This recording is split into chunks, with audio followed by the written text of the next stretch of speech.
Hey guys, this is Tirthankar Chakravarti and you are watching BTech Bible. So today I'll give you the answer of a question which I have right now, that is, what are the differences between relay and circuit breaker? To explain you this, you have to know what is a relay. So what is a relay? Relay looks like this. So if I tell you what is a relay, relay is a switch. It can make and break contact. It works based on a signal which is applied at the primary side of a relay, and it provides magnetic isolation. These are the few facts. If you see the inside of a relay, then you will understand this in a better way. So if you see inside of a relay, then you will see there are two sides.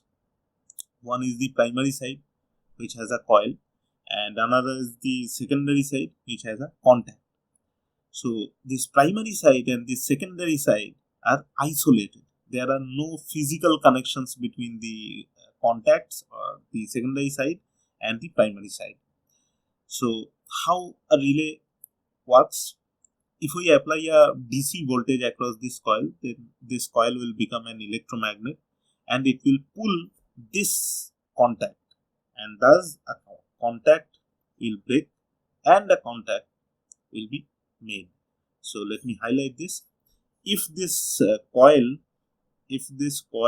is energized, then it will become an electromagnet and it will pull this,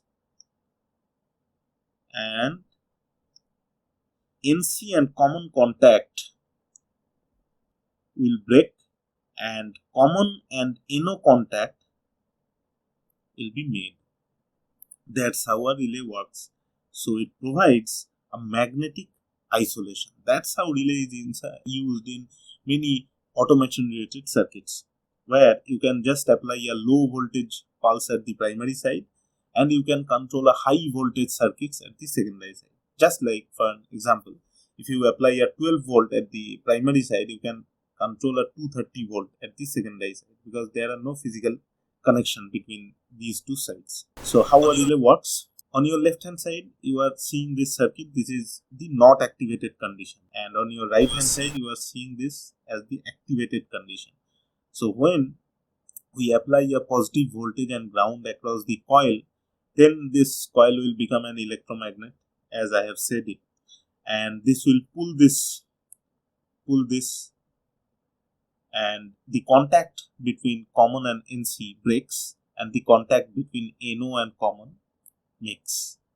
So when the coil becomes electromagnet, it will pull this and the relay will be activated, and this particular contact will be made. So here let me tell you, this NO means normally open. So by default it is not short with common.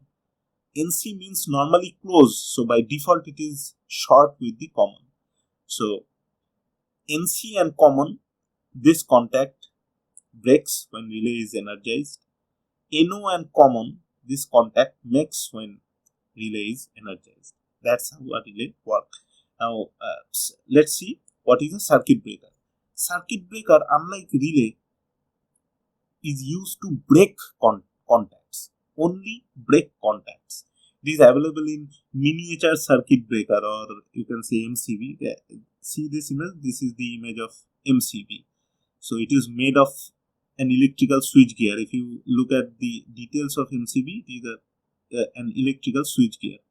It protects your loads, or you can say your home appliances, from short circuit and overload. And you can purchase this MCB. It is available in any electrical shop. So pricing depends on the current rating. So you can purchase a 16 ampere MCB, a 20 ampere MCB, or 32 ampere MCB. The pricing will depend on that current rating. So another fact about circuit breaker is it breaks automatically. But if you want to reset it after troubleshooting the faults, then you have to do that manually. So that is the fact of a circuit breaker. So if you see inside a normal circuit breaker, not particular MCB, I'll make another video on MCB, and that time I'll give a total focus on MCB.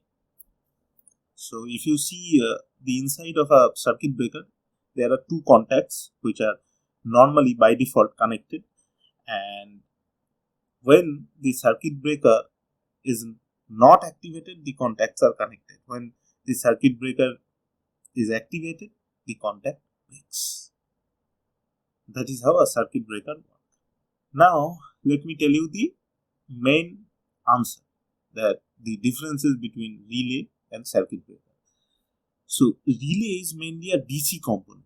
Whenever you go to market, you purchase a relay. Every time when I go to market, I purchase a relay by the voltage rating. Say when I go to purchase relay, I say give me 5-volt relay or 12-volt relay or 6-volt relay. So what are these 6-volt, 5-volt, 12-volt? These are the voltage through which relay can be energized. So at the primary side there is a coil. I have already told you, if you apply 12-volt across the coil, the relay will be energized, and that relay is 12-volt relay. So for a 6-volt relay, you have to apply 6-volt to energize the relay. For a 5-volt relay, you have to apply 5-volt across the coil to energize the relay. So mainly relay is a DC component. The relay is available up to 24-volt. I think there are 48-volt relays also available, but I'm not sure about that because I have not used that. I have the highest voltage rating relay I have used is of 24-volt. But circuit breaker is not a DC component, not an AC component, but it is mainly used in AC connections or home wirings. Relay can make and break circuit. When relay is energized, relay makes the contact between NO and common. And when relay is energized, relay breaks the contact between NC and common. So at a time, it can do both, but circuit breaker only breaks the contact. Relay provide isolation between the primary side and secondary side. Circuit breaker does not provide any kind of isolation, or rather we can say that isolation is not at all related with circuit breaker. Relay is used in automation circuits mainly, where we can give a low voltage at the primary side and drive high voltage at the secondary side, because relay provides just a contact. In case of circuit breaker provides just a contact, so there is no driving voltage or something like that. That's why circuit breaker is used in mostly domestic and industrial electrical related wirings. Whenever we purchase a relay, relays have two specifications. One is the voltage rating, another is the current rating. So what is the voltage rating? Voltage rating is the amount of voltage which you can apply across the coil, and then relay will be energized. That voltage rating is mandatory when you purchase a relay.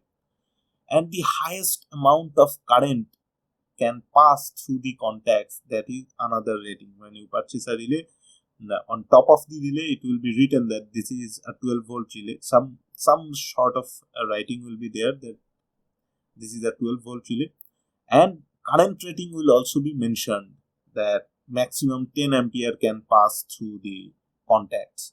So those are the two ratings you have to know before purchasing a relay. But before purchasing a circuit breaker, you should know the type of circuit breaker you are using. You can use type C, you can use type B, you can use type A circuit breaker, and the current rating. So why this current rating is important? As I have already told you, that circuit breaker is used to protect your household appliances from overload. By overload, I meant the overcurrent. Suppose a certain load is taking more current than the specified rating, then the circuit breaker will break the contact. Suppose your your refrigerator is down and refrigerator is not working, not functioning properly. It may consume more current than the specification. That time a circuit breaker can help and circuit breaker can protect your other appliances. Another importance of circuit breaker is it can protect you from short circuit. Suppose there is some problem in your household wirings and there is a short circuit, circuit breaker will break the contact and protect all of your wirings from short circuit. Now, at what amount of current this circuit breaker will break the contact if this current is passing through the breaker? That rating you should know. Whenever I purchase a MCB, I always mention the current rating. Say I need a 20 ampere MCB. So if more than 20 ampere is passing through the circuit breaker, the breaker will break the contact. That's how circuit breaker works. And I have already told you about relay. Now I guess you have already learned about relay and circuit breaker, and you have understood the differences between relay and circuit breaker. Next time I'll make a video on a different topic, and thank you for watching. If you like this video, then press like. If you want to share this video with some of your friends, you can also do that. And if you have not subscribed to our channel, then go and please subscribe. Also press the bell notification icon for more updates.